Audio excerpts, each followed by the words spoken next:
Bonjour à tous, Salut. Bienvenue dans Bonjour chez vous. Salut Frank. Salut. Hello. Aujourd'hui, nous continuons notre belle semaine sur le renouvellement de l'intelligence. Et aujourd'hui, on va parler de l'image qu'on a de nous-mêmes. Eh ouais, tu ne devrais pas te rabaisser comme ça. Et pourtant, pour certains, c'est plus fort que vous. L'estime personnelle, c'est quelque chose qui se travaille et qui doit se comprendre, se révéler par rapport à qui nous sommes. Et Frank a l'air vraiment d'avoir beaucoup d'intérêt pour cette thématique. Oh, Nadine, t'es réveillée? Très Les réveillée. gens, ils savent pas, mais t'es fatiguée. Merci de le dire. Je comptais sur toi en plus. Ouais, pour le dire. Comptez sur vous, sur Frank, pour remonter votre estime personnelle. C'est clair. La compassion se manifeste. Ouais, je vois ça. C'est ouais, merci. Je partagerai mes faiblesses les prochaines fois. C'est clair. Non, Jamais. jamais. Ça va bien, Frank, toi? Ça va? Moi, je t'ai vu bâiller juste avant que le générique commence. Ouais, mais Donc, on fait taire le bâillement. On avance. T'as compris, Nadine? On est faible. On peut être plein de faible. feu. Ouais, amen.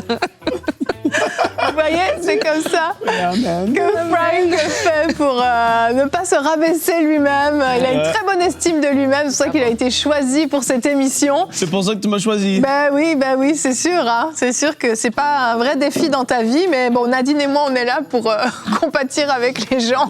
Oh, vous vous aimez. Ouais. Oui. Sainement. Mais disons qu'on peut peut-être mieux comprendre Mais les là- défis de certaines personnes. Vous tombez dans l'apitoiement, là. Je vais me coucher par terre. OK, on avance. Tu devrais être coach de vie, Frank. T'arrives le matin au bureau, il te met 3 claques. Poum. Allez, va travailler. Et souris. Mais c'est dur, là. Là, t'es dans l'apitoiement. Relève-toi. Lève-toi. Fonce. Merci, Ok, Frank. On a hâte de C'est t'entendre, beau. puisque tout à l'heure, tu vas nous dire Une que pensée. faire face aux paroles dévalorisantes. Ah, en plus, c'est ça sa question. Voilà. On a une réponse. Secoue-toi, avance. Des fois, s'en c'est la fout. meilleure. Des fois, c'est la meilleure des réponses. Il va dire, Mais bon, pas tout le bon. temps.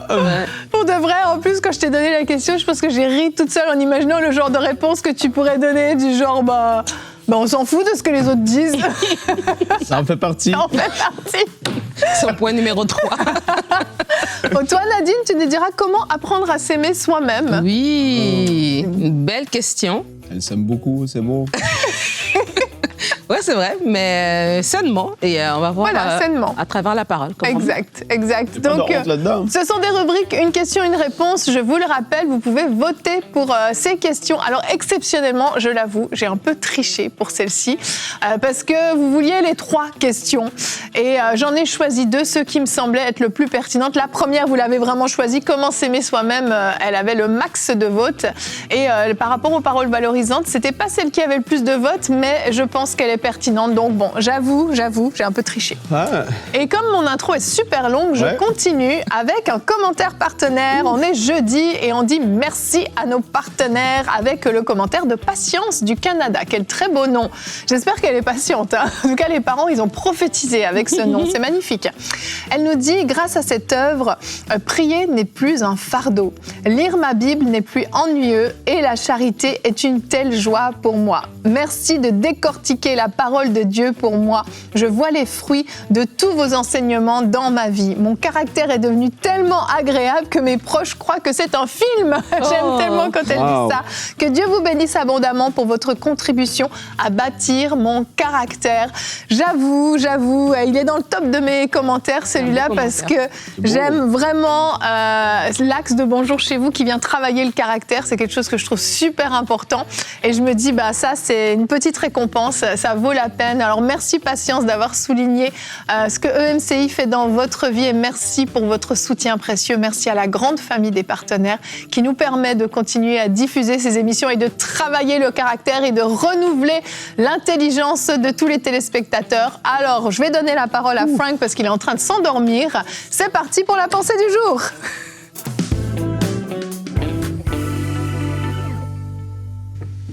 Bonne nouvelle, good news, good news. Aujourd'hui, tu peux prendre la décision de changer la manière que tu te vois. Eh ouais. On en parle aujourd'hui dans l'émission et puis justement, j'ai comme une phrase Est-ce que c'est ici ou c'est plus tard? Je ne sais pas, mais cette phrase ici, je la partage, Evelyne. Comment tu te vois est souvent le résultat de ce que tu répètes dans ta vie, de ce que tu constates chez toi et des habitudes que tu entretiens. Oui, c'est celle-ci. J'ai pris du temps à la formuler. Vas-y, relis. Comment tu te vois est souvent le résultat de ce que tu répètes dans ta vie, de ce que tu constates chez toi et des habitudes que tu entretiens. 4 exemples concrets. Tu te vois comme une personne désordonnée. D'autres, tu te vois comme une personne centrée sur elle-même. D'autres, tu te vois comme une personne qui physiquement n'est pas très en santé. D'autres, tu te vois comme une personne spirituellement indisciplinée. Là, je regarde ces 4 exemples avec toi et tu vas devoir commencer à mettre en place des micro-ajustements qui apporteront des gros changements sur le long terme. Tu vas devoir commencer à mettre en place des micro-ajustements qui apporteront des gros changements sur le long terme. Mais tu commences par des petits changements. Un jour, j'ai entendu cet exemple et je me suis dit, c'est vrai, une personne désordonnée va se dire, je commence à partir d'aujourd'hui, je vais quitter la maison à chaque matin avec mon lit qui soit fait et tous mes vêtements de rangée. Nadine. Je sais même pas. Elle est comme ça. Non, c'est pas vrai. Je sais pas si elle le fait ou pas. Je le fais pas. Mon lit est rangé, mes vêtements sont rangés. Une personne désordonnée commence par quitter la maison à chaque matin avec son lit de fait et tous ses vêtements rangés. Qu'est-ce qui se passe? Tu commences à briser le cycle de désordre dans ta vie petit à petit. Tu amènes la constance. Deuxième personne qui est centrée sur elle-même, elle commence par envoyer un message WhatsApp, 100% encouragement à quelqu'un autour de elle à chaque semaine. Elle commence à se tourner vers les autres, s'intéresser à quelqu'un, réfléchir à quelque chose de bien chez quelqu'un. Et c'est pas un message « t'es génial, mais… » Non, 100% encouragement. Tu commences à te centrer sur les autres au lieu d'être centré sur toi. Troisième personne, une personne pas en forme physiquement, tu commences à prendre 2 marches santé de 20 minutes à tous les semaines. En fait, qu'est-ce qui se passe? Tu es en train de dire à ton corps, je suis le temple du Saint-Esprit, je vais prendre soin de mon corps. C'est important. Quatrième personne, tu te vois comme une personne spirituellement indisciplinée. Tu commences à lire la Bible 5 minutes par jour, au même moment, à tous les jours. Tu es en train de dire à ton corps et à ton âme, je suis spirituel et je marche par l'Esprit. Je suis spirituellement discipliné comme Jésus me le demande. Et en plus, tu n'auras plus la honte la prochaine fois qu'on va te demander c'est quand la dernière fois que tu as lu ta Bible. Petit bonus. Ça, c'est la honte quand tu le fais pas régulièrement. Et là, dans l'église, qui a lu sa Bible dans les 3 derniers jours? Et là, tu peux pas lever ta main. C'est horrible. Ah, alléluia. Pour penser à ça. Donc, je termine ma pensée, mais j'ai pris plus de temps, mais c'est correct. Non, c'est J'assume correct. pleinement. Très bien, ta Comme pensée. c'est souvent dit, les petites choses faites avec constance vont amener de grands changements après 1, 2, 3 années. Ça, c'est la réalité.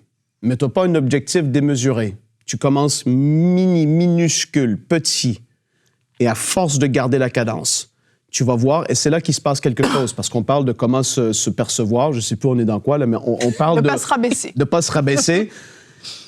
Oui, il y a ce que la parole dit. Tu vois, j'ai pas été ultra spirituel, il semblerait, dans ma pensée, dans ce que j'ai partagé. Il y a la parole, c'est vrai, ce qu'elle dit. Plein de choses extraordinaires. Mais il y a aussi le fait que tel que tu es dans la vraie vie, tel tu vas te voir. Et c'est le Proverbe 23:7 qui dit « Car il est comme les pensées de son âme. » L'homme, la femme, elle est comme les pensées de son âme.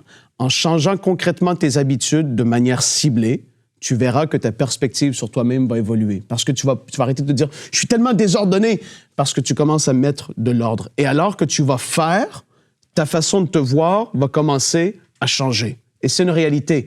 La Bible dit « tel qu'on pense », tel qu'on est ou tel qu'on agit. Et c'est une réalité. C'est pas un truc bizarre là, de motivation, de coaching, de je sais pas trop. Dieu nous a fait des êtres humains, esprit, âme et corps. Tel tu penses, tel tu agis, tel tu penses. Et c'est un cycle, en fait, qui est là. Et pour certains, le cycle du désordre ou de l'indiscipline spirituelle est tellement fort, t'es zéro discipliné, c'est vrai. Et donc, tu te dis, je suis indiscipliné. Donc, tu te dis ça, tu agis pas pour renverser la tendance. Et tu dois renverser le cycle pour instaurer cette réalité que dit la parole de Dieu te concernant. Comme tu penses, tel tu es. Et ça, ben, on doit vivre et tendre à ça parce que là, j'ai vu 4 notions. Je parle pas des choses et des cas extrêmes que des gens ont vécu des choses épouvantables, terribles. La majorité, c'est pas le cas. La majorité, tu as une forme de faible estime de soi par rapport à plein de petites choses comme ça et il faut que tu renverses la vapeur. Merci, Frank. Alors, moi, je vais prendre un axe un tout petit peu différent, si tu me le permets. Tu as le droit. Mais c'était excellent, ta pensée. Mais je vais essayer d'être plus générale, parce que c'est sûr qu'on peut cibler plein de domaines, comme tu l'as dit, mais on ne pourra pas tout faire.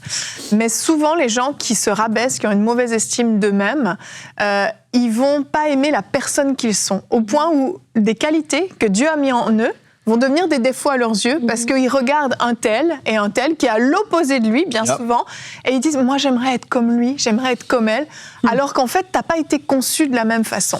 On va regarder Éphésiens 1, versets 4 et 5, qui est notre verset du jour. « En lui, bien avant de poser les fondations du monde, il nous avait choisis pour que nous soyons saints et sans reproche devant lui. Puisqu'il nous a aimés, il nous a destinés d'avance à être ses enfants qu'il voulait adopter par Jésus-Christ. Voilà ce que, dans sa bonté, il a voulu pour nous. » Oui, Dieu a voulu dans sa bonté qu'on soit ses enfants, et Dieu a voulu qu'on soit avec des personnalités différentes. Et en fait, quand tu te regardes agir, fonctionner, admettons, tu es une personne très sensible, par exemple, et toi, tu te dis, mais ma sensibilité, je regarde Frank, il est solide et tout, il se laisse pas ébranler. Et moi, je suis comme ça. Je suis sensible aussi. Oui, bon, c'était un exemple. Okay. Et c'est une sensibilité un petit peu intérieure quand même. Hein. Sensible à la présence de Dieu, éventuellement. Bref. Eh bien, cette sensibilité, Dieu te l'a donnée. Alors peut-être qu'elle est démesurée, peut-être que tu dois apprendre à la maîtriser, peut-être que tu dois apprendre à la cadrer, parce qu'elle ne peut pas te dominer, ça oui, et donc tu vas faire un travail sur toi. Mais tu ne peux pas devenir du jour au lendemain une personne complètement différente. Cette sensibilité, Dieu te l'a donnée. Et je me souviens, un jour, on avait fait un test de compétences à EMCI, et dans ce test-là, je n'avais pas du tout aimé mon résultat. De prime abord, ça m'avait vraiment affecté. Ça fait longtemps? Oui, ça fait longtemps. Ah ouais. Frank, laisse tomber. T'avais été affecté? On était présents, on s'est parlé. Ça fait comme 5 ans ou ça fait 2 mois? Il m'avait énervé, celui sur les compétences. Hein. Il m'avait énervé. Celui d'il y a 2 ans? Ah, les compétences! Oui, les compétences! Ah, OK! Et dans ce test-là, une de mes compétences, c'était que moi j'aime aider, j'aime rendre des services. Je suis quelqu'un qui voit les besoins des autres et qui aime, et je me ressource dans ça. C'est beau, ça. Ben voilà, tu vois, une réflexion comme ça. Et ça m'avait irrité parce que c'est pas ce qu'on acclame en général. Ah, c'est bien, t'es quelqu'un qui aide. Et jusqu'à ce que je dise, mais non, en fait, c'est une qualité. C'est une belle qualité et c'est quelque chose de bien, c'est quelque chose de bon. Mais tu vois, à des moments, tu regardes tes qualités, mais tu les vois comme des défauts parce que tu te compares avec d'autres. Et je pense que c'est important d'apprendre à valoriser nos qualités, valoriser qui on est, de travailler bien sûr sur ce qui est extrême, ce qui doit être un peu arrondi, mais d'être capable de dire je suis comme ça et Dieu m'a créé comme ça, c'est des choses que Dieu a mis en moi et je valorise ces choses-là et apprendre à s'aimer en fait tel qu'on est. Et tu vois, dans l'exemple que tu viens de citer, on voit l'importance aussi de l'environnement par rapport à ça, on parle de se rabaisser et tout ça. Donc des fois aussi on se rabaisse parce que notre environnement est juste un environnement qui ne valorise pas, par exemple la qualité qu'on peut avoir. Donc c'est juste pour dire que on parle de tu ne devrais pas te rabaisser et parfois on a grandi dans un environnement où familial ou même d'église ou d'école qui ont mis le doigt sur nos défauts ou bien qui ont juste mis un modèle qui était complètement différent de nous. Mais même des fois en société, surtout chez les femmes, les hommes quand même aussi, parce que oui, les hommes aussi, l'exemple d'un homme qui réussit, c'est un homme qui a de l'argent, c'est un homme qui a du succès professionnel. Et chez la femme, peut-être l'exemple d'une femme qui réussit, qui est en tout cas acclamée, c'est une femme qui a un certain standard de beauté, qui est conforme conforme à ce qui est attendu dans sa société. Et donc, quand tu ne cadres pas dans le moule, si ton intelligence n'est pas renouvelée, parce qu'on parle d'intelligence renouvelée toute cette semaine, ben, ça va être très facile pour toi de te faire rabaisser justement par tout ça. Et en fait, je dis ça pour vous dire aux parents, de dire ben, comment déjà, dès le bas âge, travailler sur l'estime de soi de nos enfants, c'est pas rien. C'est vraiment parce qu'après, une fois que tu es adulte et que tu as des pensées rabaissantes, tu sais que c'est pas bon, donc tu vas pas les exprimer. Mais toi, à l'intérieur de toi, tu vas te dire, je suis pas bonne, tu te disqualifies toi-même, mais tu sais pas l'exprimer. Et donc, même quand on est enfant, donc en tant que parent, de faire attention à vraiment, parce que des fois, c'est des petites choses, hein. Tu dis à ton enfant, t'es lent. Ben c'est vrai qu'il était lent, mais lui, il reçoit ça et ça reste dans sa tête, un peu comme Frank disait, je suis désordonné, je suis ceci, et ça reste, et puis il ne fait jamais plus, parce qu'en fait, il a accepté cette parole comme une vérité. Et je me dis, pour les parents par rapport aux enfants, mais même pour nous adultes, alors qu'on est venu au Seigneur, de dire, OK, dans tout ce que je pense de moi, qu'est-ce qui est vrai et qu'est-ce qui ne l'est pas? Et c'est comme ça que le Seigneur aussi vient te dire, attends, ce que tu pensais, c'était une réalité tellement tu l'avais ancrée, elle est ancrée en toi, elle est devenue comme une forteresse. Tu te dis, moi, ça, je peux pas faire parce que je suis lent. Ça, je peux pas faire parce que je suis désordonné ou je suis indiscipliné, etc. C'est devenu comme une partie de ta personnalité et c'est comme ça que le Saint-Esprit te dit non. En fait, c'est un mensonge que tu as accepté et parce que tu crois ce mensonge, tu agis en fonction de ce mensonge. Un peu comme il disait, tu penses, tu es tel les pensées de ton âme. Et vraiment, je veux nous inviter. Je crois que se rabaisser, c'est quelque chose qui peut arriver à chacun d'entre nous, de voir, OK, est-ce que je suis dans un environnement déjà qui me permet de m'épanouir? Et si j'ai des mensonges dans mon cœur, ben, comme ça, à travers cette émission, à travers toute cette semaine, de les amener à la lumière et le Seigneur va pouvoir les exprimer. Exactement. Et avant de rentrer dans la rubrique, j'ai juste 3 versets que j'aimerais vous donner.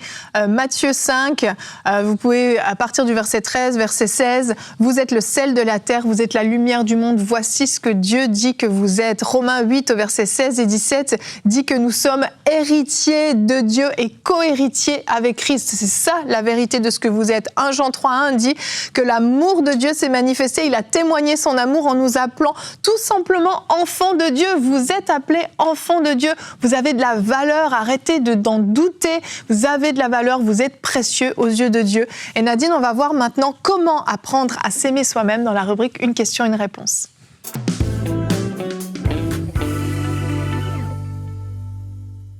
Le psalmiste dit au psaume 103, le verset 14, « Car il sait de quoi nous sommes faits, il se souvient que nous sommes poussière. » Et je voulais lire ce verset parce qu'en fait, à travers ce verset, on voit que Dieu nous a créés. Il sait de quoi nous sommes faits. Et pas juste de quoi nous sommes faits, voilà, au niveau en quoi il nous a créés, mais même notre âme, notre personnalité, qui nous sommes. Dieu sait de quoi nous sommes faits. Et on veut apprendre aujourd'hui comment s'aimer soi-même. Mais je crois que le premier point, c'est de demander à Dieu. Parce que c'est lui qui nous a créés. Il sait de quoi nous sommes faits. Et la Bible dit dans Matthieu 22, au verset 37 à 39, Jésus répondit, « Tu aimeras le Seigneur », parle au jeune homme, et puis lui dit, « Tu aimeras le Seigneur ton Dieu de tout ton cœur, de toute ton âme et de toute ta pensée. C'est le premier commandement et le plus grand. Et voici le deuxième, qui lui est semblable. Tu aimeras ton prochain comme toi-même. » Et dans ce passage ici, on voit cette notion d'aimer Dieu, évidemment, de l'aimer en premier, d'aimer son prochain comme nous-mêmes. Donc nous-mêmes aussi, on doit s'aimer. Et donc c'est biblique de s'aimer. C'est pas une émission égocentrique ou je ne sais pas narcissique. Non, c'est tout à fait normal. C'est tout à fait biblique de pouvoir s'aimer. Et là, on dit en fait, tu aimeras Dieu. Et comment est-ce qu'on aime Dieu? On aime Dieu en le regardant à sa personne. Alors si tu réponds à cette question, tu pourras revenir aussi à répondre à la question comment t'aimer toi-même. En tout cas, ça va te donner des bonnes pistes. Comment on aime Dieu? On aime Dieu en le découvrant sa personne. Comment on découvre sa personne? En passant du temps avec lui. Donc, de la même manière, comment t'aimer toi-même, passe du temps avec toi-même. Passe du temps avec toi-même. Des fois, on n'apprécie pas notre propre compagnie. C'est vrai. Et il y a des personnes qui aiment toujours avoir des gens autour d'eux. Ils ne peuvent jamais être tout seuls, en fait. Ils doivent toujours aller chez l'un ou chez l'autre. Et ils ne peuvent pas être tout seuls. Et des fois, dis-toi, je ne peux pas être tout seul. Est-ce que c'est parce que je suis très, très sociable ou bien parce que j'ai peur de ma propre compagnie? Et des fois, c'est parce que, oui, tu as peur du silence de ta propre personne. Et apprends à t'apprécier en commençant à passer du temps avec toi-même. La deuxième des choses, apprends à te connaître, à connaître tes qualités et à connaître tes faiblesses. Un peu comme tu le disais tout à l'heure dans ton intervention, Evelyne. Des fois, Je dis apprendre à te connaître selon ton regard et non le regard des autres. Oui. Parce que des fois, tes qualités, comme tu le disais dans cet exemple, ben, si je suis dans un environnement très compétitif et que je suis une personne qui aime aider les autres, ce ne serait pas vu comme une qualité. Mais si je suis dans un autre environnement, je ne sais pas, moi, tu es infirmière, ben, c'est une qualité de vouloir aider les autres. Donc, c'est pour dire, apprendre à connaître tes qualités, apprécier tes qualités et tes faiblesses, mais vraiment à partir de ton regard à toi. Je me dis, tu sais, des fois, il y a des personnes qui sont artistiques, mais qui sont dans une famille d'intellectuels. Oui. Ben, du coup, dès le départ, voilà, ton frère, il a des bonnes notes, ton frère est en sciences, ta sœur est en mathématiques et tout ça, et puis toi, tu veux faire des dessins, ben, tu sais, déjà, ton environnement déjà ne valorise pas ça, donc toi-même, tu vas pas le valoriser. Et c'est important de pouvoir dire, Seigneur, aide-moi aussi à reconnaître ces choses-là à partir de mon regard, pas le regard des autres, et à partir de ton regard surtout. Le troisième point, j'aimerais t'inviter à ne pas être dur envers toi-même. Ne sois pas si dur envers toi. Des fois, on accepte plus facilement chez les autres des choses qu'on n'accepterait pas de nous-mêmes. Et tu veux apprendre à t'aimer? Ben, apprends à ne pas être si dur envers toi-même, à ne pas être si exigeant, à ne pas mettre la barre tellement haute. Des choses que pour les autres, tu trouveras ça bien, mais pour toi, c'est comme, c'est jamais assez bon. Et ça aussi, c'est une façon, des fois, on pense qu'on est perfectionniste, mais quelque part, c'est une semence que l'ennemi utilise pour tout le temps nous rabaisser, en fait. Tu as fait quelque chose de bien, les autres, tu vas applaudir, mais toi, c'est comme, oh, c'est correct. Oh, non. Apprends aussi à t'applaudir toi-même, dire, hey, j'ai bien géré, là. J'ai bien fait la chose. J'ai vraiment excellé dans cette chose-là. Fière de moi. Je suis fière de moi. Tu te fais une petite tape dans le dos. Il n'y a rien de mal à ça. Et c'est comme ça aussi qu'on apprend à s'aimer. Et un autre point, ce que j'aimerais dire, pardonne-toi.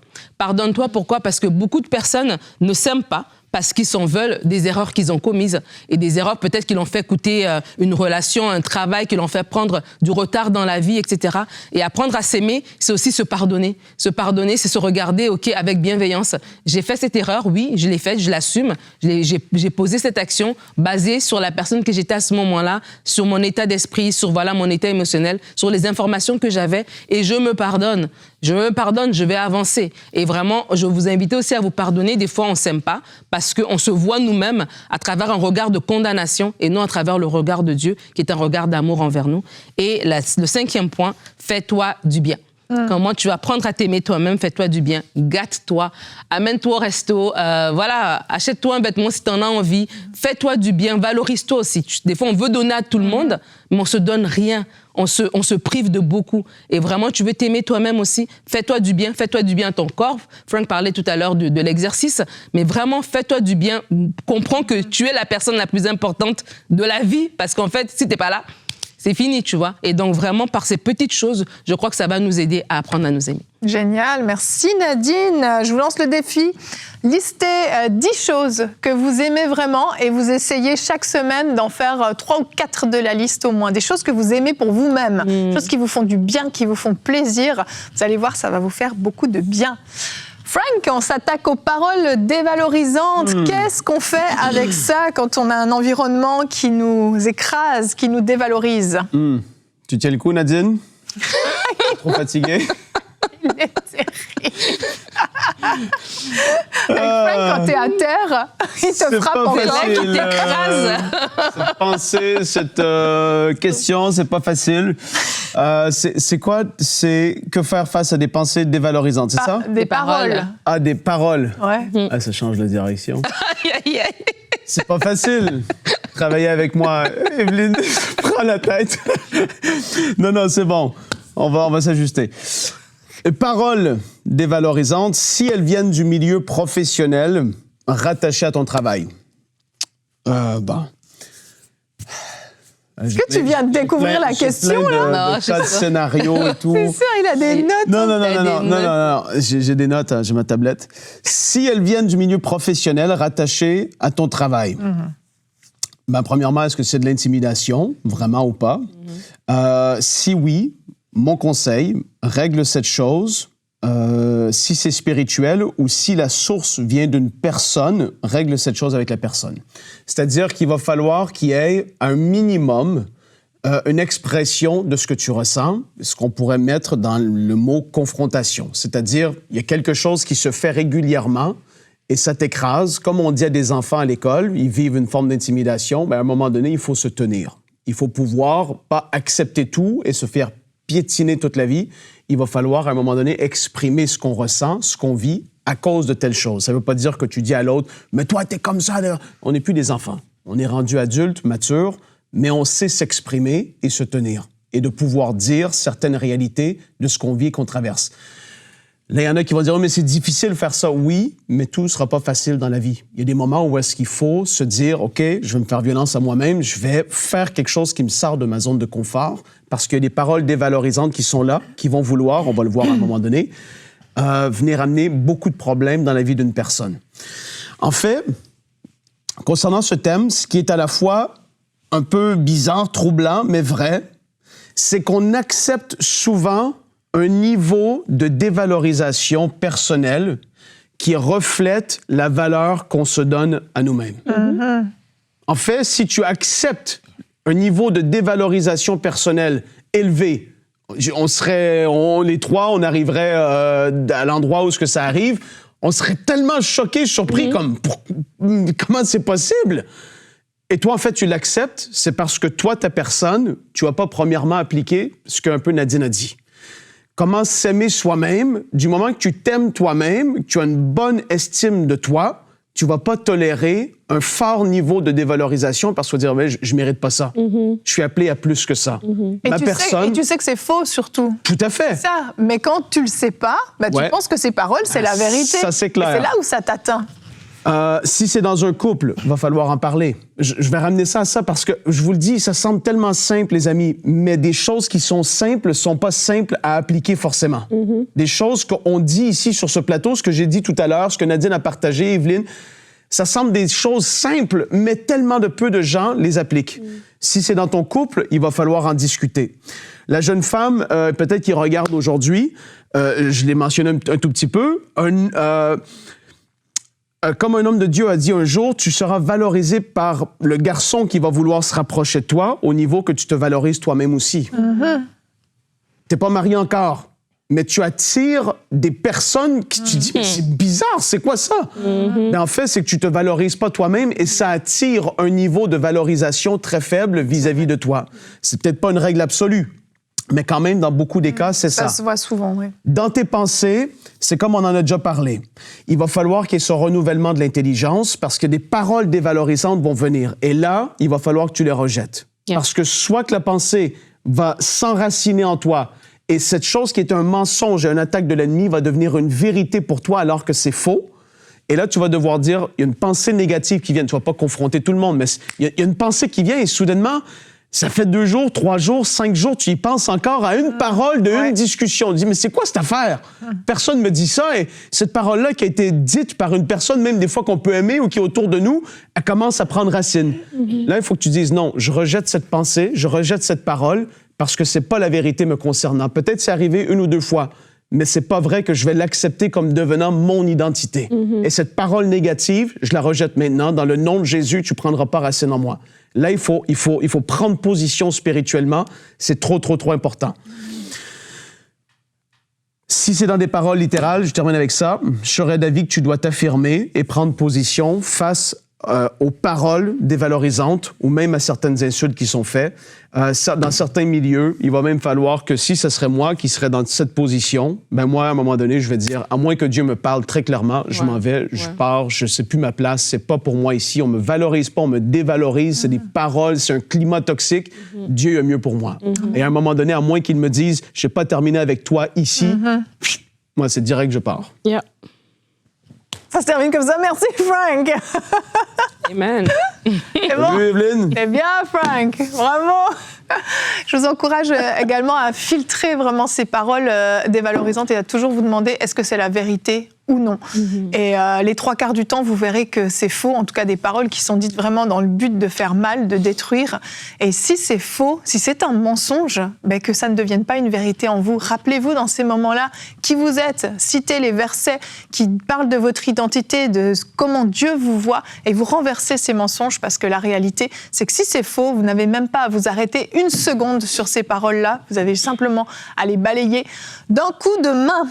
Alors demain, on termine cette semaine sur le renouvellement de l'intelligence. On va voir que le diable n'est pas tout-puissant. Ah là là, dans certains cas, des fois j'ai des conversations avec des gens, c'est incroyable comment on peut magnifier le diable et l'élever à un niveau qu'il n'est même pas. Alors on va faire un gros ménage demain, ça va être très intéressant et puis on va voir qu'il y a un nom qui a été élevé au-dessus de tous les noms. Allez, à demain, bonjour chez vous.